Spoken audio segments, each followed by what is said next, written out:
Hey guys, I'm gonna show you how to find blocked people on Facebook or blocked list on Facebook. So the process is very simple and easy. All you have to do is watch the video till the end and follow the instruction as guided. So then first of all, before getting started, make sure that you've updated your Facebook application to the latest version and also make sure to check your internet connection. So then without any further delay, let us get started. So in order to find a blocked list on Facebook, just tap on your Facebook first of all.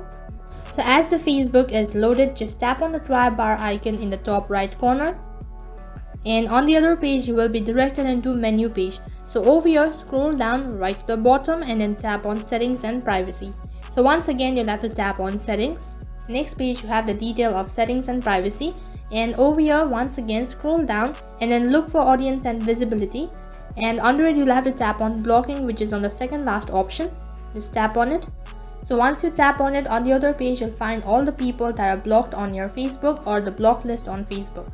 In case if you want to add more people, just tap on the plus icon and then all you have to do is type in the name. So that is how you can find blocked list on Facebook. So that is all for this video. I hope the video was helpful. Make sure to like, share, subscribe and also hit the bell icon so that you never miss an update. Thank you for watching.